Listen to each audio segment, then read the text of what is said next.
ព្រះអើយក្នុងព្រៃនេះមានខ្ញានសាហាវចូលមកពីអង្ការតាចាស់ទៅចាប់ជំរិតទេពអប្សរមកពីណាអុយងាប់ហើយអូកូនសិស្សសំណប់មកសំពាអីធំដុំម្លេះគូដណ្ដឹងដែលគ្រូណែនាំឲ្យពេញចិត្តអត់តាចាស់ទីបំផុតលោកធ្វើរឿងសំជាមនុស្សហើយនេះមិនមែនត្រឹមជាគូដណ្ដឹងទេនេះជាគូព្រេងទេពអប្សររបស់ខ្ញុំច្បាស់ណាស់ប្រពន្ធសម្លាញ់សូមលោកគោរពខ្ញុំផងខ្ញុំមិនបានមកមើលមុខគ្នាទេយកហើយយកស្រីធម្មតាអញ្ចឹងហើយតែងតែអ៊ីនច្រើនមើលមុខគ្នារឿងធម្មតាទេពួកយើងនេះគេហៅថាស្នេហាដោយសេរីអូនសម្លាញ់ហត់អត់ស្រីទៅទេផ្លូវភ្នំនេះពិបាកដល់ណាស់មែនទេបើមិនចឹងឲ្យបងពោទៅសាច់ដុំបងរឹងមុំខ្លាំងណាស់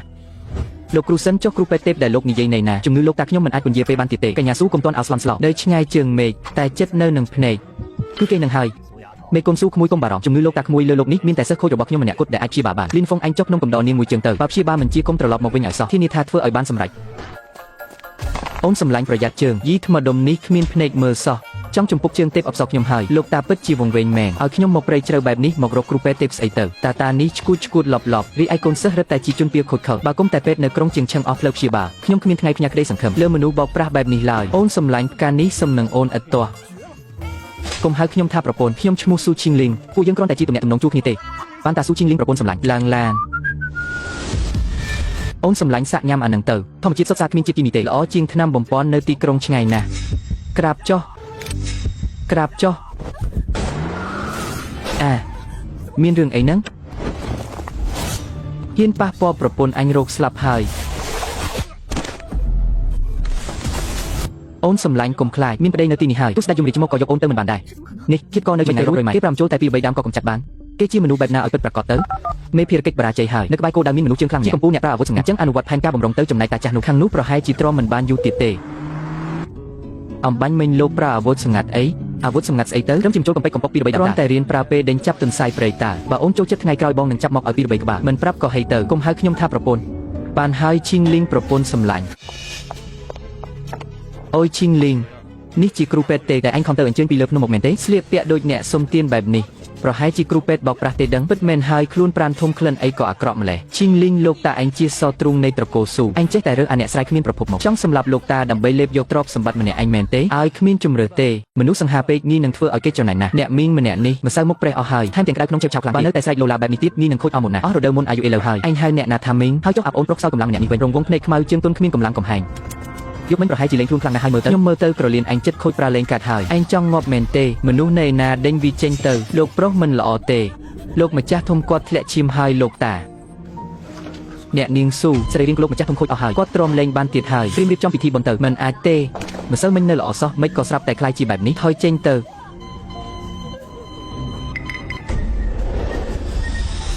ទៅមួយចំហៀងអញធ្វើស្អីហ្នឹងអាល្ងងមកពីណាហ៊ានមកញ៉ៃញ៉ៃនៅទីនេះ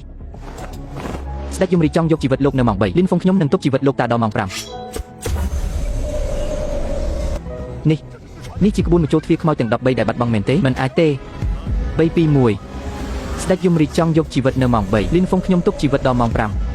3 2 1ដឹងខ្លួនហើយអាគ្រូពេទ្យកំហូចឯងធ្វើឲ្យប៉ាខ្ញុំស្លាប់មនុស្សណែណាចាប់វាភ្លាមខ្ញុំត្រូវឲ្យវាសងជីវិតអព្រះអើយលោកម្ចាស់ធំត្រូវអាគ្រូពេទ្យខ្លាញ់នេះសម្លាប់ហើយឈីងយីងនេះឬគ្រូពេទ្យពូកែដែលឯងរកមកនោះឯងមានចិត្តនាស្អីឲ្យប្រាកដបាត់ភ្នែកឆ្កែរបស់អ្នកទាំងអស់មើលឲ្យច្បាស់ទៅថាឈាមនៅលើដីនេះពណ៌អ្វីក្លិនស្អុយឈួរពេញច្រមុះនេះជាឈាមពោលលោកម្ចាស់ធំមិនត្រឹមតែខ្សោយសរីរាង្គទេក្នុងខ្លួនថែមទាំងកកុញពីសត្វជាជាច្រើនឆ្នាំមកហើយបើមិនក្អួតឈាមពោលនេះចេញមកទេទោះជាទេវតាក៏ជួយមិនរស់ដែរកុំមកនិយាយបោកប្រាស់ភូតភរនៅទីនេះមនុស្សស្លាប់ទៅហើយឯងនៅចង់ប្រកែកទៀតឬវាឲ្យខ្ញុំឆ្លោះគ្នាស្អីតាចាស់ម្នាក់នេះមិនទាន់ស្លាប់ទេអាពូតហាច់នេះជាវិជារបស់ទេវតាហើយកំពុងតែប្រសើរឡើងសញ្ញាជីវិតទាំងអស់បានវិលមករកសភាពធម្មតាវិញហើយអូនប្រុសមិនមែនទេគឺលោកគ្រូពេទ្យទេអរគុណលោកគ្រូពេទ្យដែលបានជួយជីវិតខ្ញុំប្រពន្ធសម្លាញ់ស្នាដៃប្តីឯងម្នាក់នេះអស់ចាទេឈីងយីងមុននេះឯងថាក្រុមឯងជួបឃាតករនៅជើងភ្នំមែនទេចាស់បើសិនជាលីនហ្វុងមិនរហ័សដៃរហ័សជើងទេគុំប្រហែលជាគ្មានថ្ងៃបានត្រឡប់មកវិញទេពិតជាក្លិនមែនកណ្ដាលវាលកណ្ដាលថ្ងៃត្រង់ហ៊ានប៉ះពាល់មនុស្សតកូស៊ូផងមើលទៅប្រហែលជាមានអ្នកឃើញខ្ញុំចិត្តស្លាប់ទើបប្រញាប់ចង់ដណ្ដើមអំណាចហើយលោកគ្រូពេទ្យលីនអញមិនត្រឹមតែមានក្បួនពេទ្យពូកែដូចទេក្បាច់គុណក៏ខ្លាំងពូកែទៀតផងតាចាស់ម្នាក់នេះមានរឿងមួយចង់សុំពឹងពាក់លោកតាមានអ្វីចង់និយាយសុំនិយាយទៅតែមិនខ្ជិលលុយខ្ញុំគឺបានហើយហាខ្ញុំចង់ជួលឯងធ្វើជាអង្គរៈផ្ទាល់ខ្លួនរបស់ឈីងយីងប្រាក់ខែ1ឆ្នាំ1លានខ្ញុំមិនត្រូវការអង្គរៈទេរឹតតែមិនត្រូវការមនុស្សព្រាននារីម្នាក់នេះទៀតប្រពន្ធសម្លាញ់និយាយបែបនេះមិនត្រូវទេណាអង្គរៈខាងក្រៅឯណាអាចយកចិត្តដូចប្តីបានខ្ញុំមិនត្រឹមតែអាចរងគ្រាប់កាំភ្លើងជំនួសបានទេថែមទាំងអាចជួយកម្ដៅភួយបានទៀតពិតមកទៅសម្រេចតាមនឹងចោះលីនហ្វុងជីវិតរបស់ឈីងលីងទុកលើឯងហើយ បានបាទទីនេះថាបំពេញភារកិច្ចឲ្យបានល្អបងទី2អាព្រើនេះផុសចេញពីណាមិនត្រឹមតែបំបែកផែនការបំពោរបស់យើងឥឡូវថែមទាំងមកការពីស៊ូជីងលីងជាប់ខ្លួនទៀតស្លន់ស្លោធ្វើអីហេះគ្រាន់តែជាអាចោប្រៃចេញពីភ្នំម្នាក់សោះប្រាប់ទៅខាងនោះទៅបើលេងចំហមិនកើតក៏លេងដើម្បីចុកខ្វាក់វិញគម្រោងអធិរិទ្ធឈឿងយ៉ាងត្រៀមប្រមូលសំណាញ់យល់ហើយលើកនេះធានាថានឹងធ្វើឲ្យស៊ូជីងលីងរលីគេឈ្មោះមិនខាន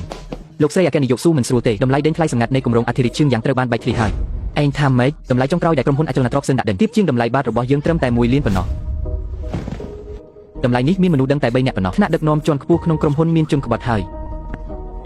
លោកស្រីអគ្គនាយកស៊ូអ្នករស់ស៊ឿនគឺនៃក្រុមហ៊ុនសិនទេគ្នាប៉ុន្មានអ្នកសម្រាប់ចូលមកគេឡើងចិនដាយយន្តមកហើយមើលទៅមិនស្រួលទេប្រាប់តំណាងទាំងអស់ដែលពាក់ព័ន្ធនឹងគម្រោងអធិរិទ្ធភ្លាមឲ្យមកប្រជុំនៅបន្ទប់ប្រជុំលេខ1ជាបន្ទាន់ខ្ញុំទៅឥឡូវនេះអូហូបអូនស្រីឈីងលីងនិយាយថាតម្លៃដេញថ្លៃរបស់ក្រុមហ៊ុនស៊ូអញបែកធ្លាយហើយមែនទេគឺអញថោកទាបណាស់ប្រើល្បិចចុកខ្វក់ថោកទាបបែបនេះតើពូកែអីទៅលុំចិត្តឲ្យធ្វើជាប្រពន្ធចុងខ្ញុំស្រួលបួទៅខ្ញុំនៅអាចទុកបាយឲ្យអញស៊ីបានខ្លះអាសាច់ស្លេកម្នាក់នេះអញចេញពីផ្ទះភ្លេចលេបថ្នាំមែនទេអញជាស្អែកសន្តិសុខនៃ1ទៅនៅនៃភូមិសាស្ត្រខ្លាំងខ្លាយតំបន់ស៊ីមានរូងភ្នំក្រំដីថ្លៃដើមអញគិតខ្វះ20លានទី2ប្រើសម្ភារសំណងខ្លាំងខ្លាយពីក្រុមហ៊ុនខ្យល់ទី3លោកស្រីអគ្គនាយកស៊ូពួកយើងកងទ័ពតកោស៊ូដល់គ្មានលក្ខខណ្ឌចង់ទៅស៊ើបមើលថាអាចោស្រ័យស្លៀកឈុតសន្តិសុខនោះជាអ្នកណាបាទ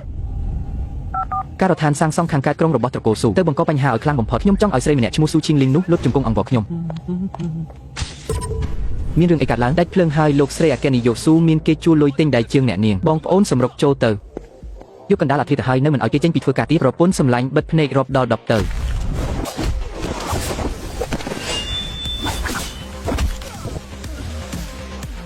ត្រូវចំ10វិនាទីល្មមមិនលើសម៉ោងទេមែនទេពីយូឡានកាច់សាហាវឃើញជាភ្លាមស្លាប់ផ្លេតក៏ជាប់ចំណាត់ថ្នាក់លេខ9គួយឈឺមើលទៅទឹកនៅក្រុងជាងឈឹងច្រៅជាងខ្ញុំគិតទៅទៀតលោកតាស៊ូយល់ថាលោកតាកំពុងមិនស្រួលខ្លួនខ្ញុំកំផ្ញើគេរកទិញពីភ្នំឆាងប៉ៃសានបានមួយយ៉ាងសិនព្រៃអាយុកាលរាប់រយឆ្នាំយកមកបើកម្លាំងលោកតាធានលេឯងមានចិត្តណាស់ឈីងលីងអូនឯងមើលទៅស្គមជាងមុនត្រូវចេះសម្រាប់ផងណាត្រូវហើយនេះជាអង្គរៈរបស់ខ្ញុំឈ្មោះលីនហ្វុងអូតាមពិតគ្រាន់តែជាអង្គរៈថ្នាក់ទីម្នាក់សោះឈីងលីងមិនក៏អូនយកមនុស្សឆ្លើយបែបនេះមកទុកក្បែរខ្លួនគ្មានដឹងរបៀបរបបបន្តិចសោះណែអាល្អិតចៅហ្វាយកំពុងនិយាយអញមកស៊ីផ្លែប៉ំអីនៅទីនេះចេញទៅយាមខាងក្រៅទៅឯងជាស្អីគេហ៊ានមករករឿងស្រែកឡូឡានៅផ្ទះប្រពន្ធយើងផងសូមណែនាំខ្លួនសារជាថ្មីខ្ញុំជាអង្គរៈផ្ទាល់ខ្លួនរបស់ឈីងលីងព្រមទាំងជាសង្សារពិតប្រាកដក្នុងពេលអនាគតឯងមានបញ្ហាអីឯង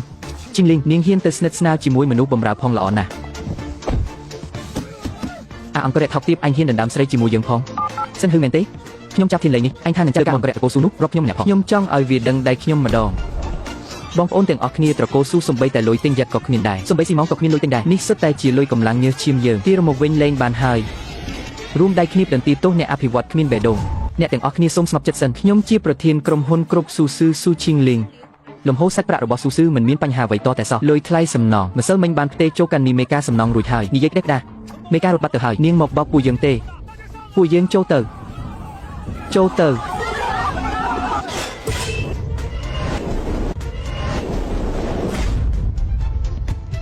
ៅខ្ញុំមិនទាន់ស្លាប់ទេមែនទេ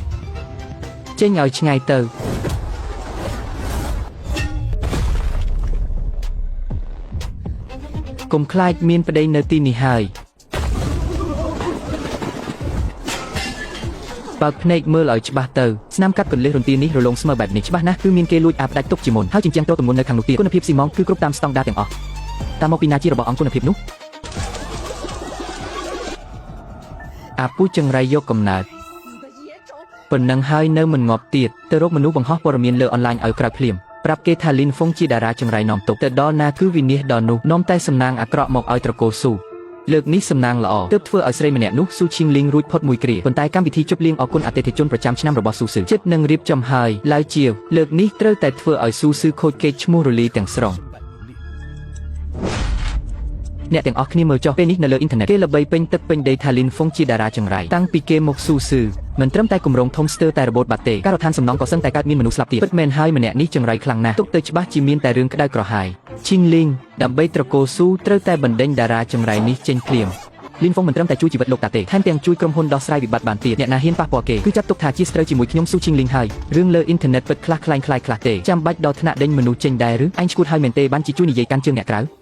ហើយអ្នកមីងសំដីមនុស្សគ្មានខួរលើអនឡាញក៏អ្នកមីងជឿដែរខ្ញុំនេះជាមនុស្សនាំសំណាងច្បាស់ក្រឡែកបើអ្នកមីងនៅតែខឹងបែបនេះទៀតថ្នាំកែសម្ផស្សលើមុខច្បាស់ជាធ្លីអស់មិនខានឯងអាមនុស្សមិនដឹងស្លាប់មិនដឹងរស់មេឃាតកលុយបានផ្ទេរចូលកាន់នេះឯងហើយថ្ងៃស្អែកក្នុងពិធីជប់លៀងអគុណអតិថិជនរបស់ស៊ូស៊ឺខ្ញុំចង់ឃើញឈាមអ្នកទាំងអស់គ្នាកុំចាញ់បោកគេស៊ូស៊ឺប្រើសុទ្ធតែសម្ភារសំណងកាក់សំណល់អតិថិជនចូលទៅរស់នៅសុទ្ធតែលេខទឹកជារៀងរាល់ថ្ងៃជាងប្រេះបាយស្រុតចុះមកស្ងាត់ស្ងៀមសិន សូមអ្នកទាំងអស់គ្នាស្ដាប់ខ្ញុំបកស្រាយនេះតែខាត់មិនមែនជាសម្ភារសំណងរបស់ស៊ូទេសម្ភារសំណងត្រកូលស៊ូលជារបស់ខ្លែងខ្លាយថោកទាបបំផុតនៅលើទីផ្សារសូម្បីតែអ្នកផ្គត់ផ្គង់កម្រិតទាបរបស់ត្រកូលស៊ូក៏មិនប្រើផងអ្នកទាំងអស់គ្នាមើលឲ្យច្បាស់ទៅលុយដែលត្រកូលសិនឲ្យឯងលើមុំឲ្យឯងជាប់គុកបានប៉ុន្មានឆ្នាំដែរ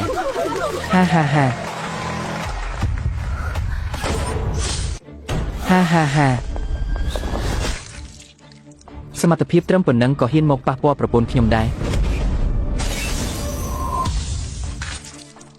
បងឈួតឲ្យមែនទេបានជាយកដៃទៅរោងផ្លែដៅបែបនេះហូរឈាមច្រើនដល់ម្លឹងកុំខ្លាចប្តីស្បែកក្រាស់ណាស់របួសតិចតួចប៉ុណ្ណឹងជារឿងតូចតាចទេបិទមកទៅមកតាមខ្ញុំទៅរោងរបួសភ្លាម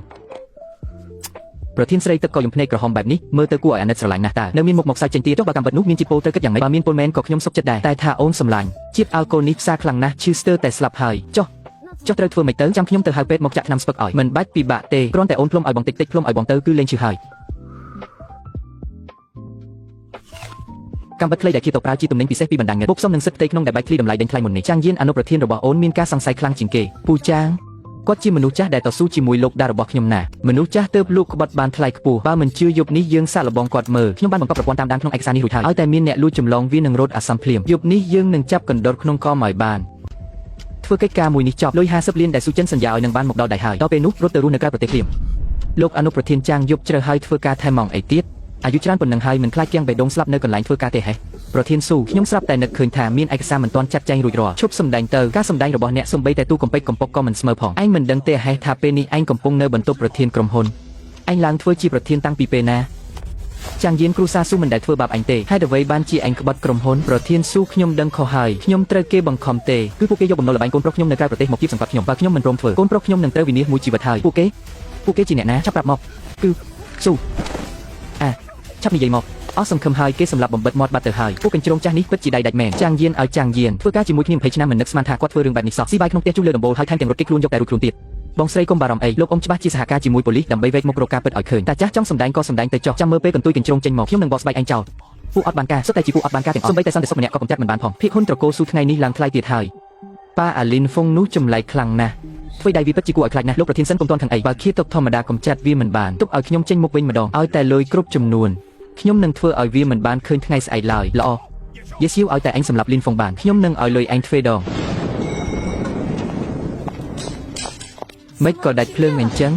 មានចិត្តណាសម្រាប់ឡើងឡានចាក់សំពីលេងអ្វីក៏កុំចេញមកឲ្យសោះហាហាហាស្មានតែជាអ្នកណាដែលខ្លាំងពូកែម្លេះតាមពិតគឺអញសោះស្វៀនយីងពាក់របាំងមុខចិត្តល្អណាស់តើយ៉ាងម៉េច5ឆ្នាំមុនត្រូវខ្ញុំកាត់ដៃម្ខាងឥឡូវបំពាក់ដៃសិបនិមិត្តគិតថាខ្លួនអញខ្លាំងឡើងវិញហើយមែនទេថ្ងៃនេះអញនឹងយកក្បាលឯងមកសែនដៃដាច់របស់អញសម្រាប់វាឲ្យឯងប្រពន្ធសម្លាញ់មើលប្តីសម្ដែងរត់ទៅឲ្យច្បាស់ណា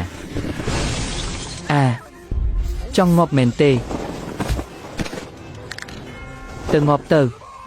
មិនព្រមលេងដៃទេឆ្កែចាស់ឯងចេះតែលួចវីឆ្មក់ពីក្រោយទេ